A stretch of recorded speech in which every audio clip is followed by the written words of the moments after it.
I really get it, what you're saying about you're trying not to go emotionally south every time you have to get into the studio and record.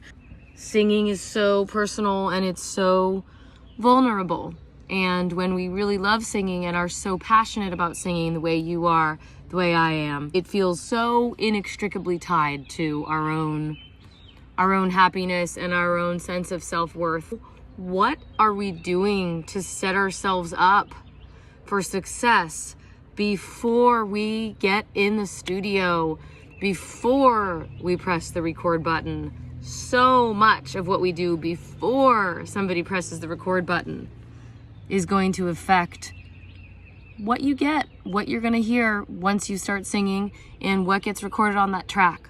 So I really want to know about the setting you're recording in.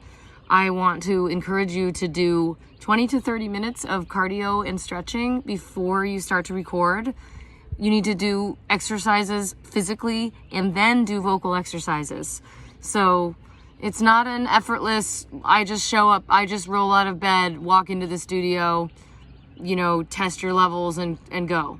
It's if that is the approach you're taking, and I'm not saying that's the approach you're taking because I don't know, but if that's the approach you're taking and you're expecting amazing, I sound like Bono, I sound like Led Zeppelin, insert favorite artists here, you're not going to get that. So we need to go through, what is your prep?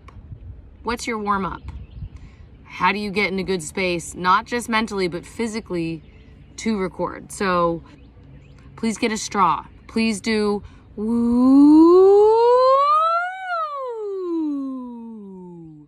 blowing into a straw. Do thirds.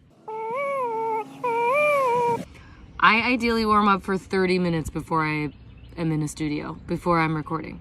So you need to look at the time that you're recording and work backwards. Work backwards to an hour before you're actually recording. That's when you should be warming up.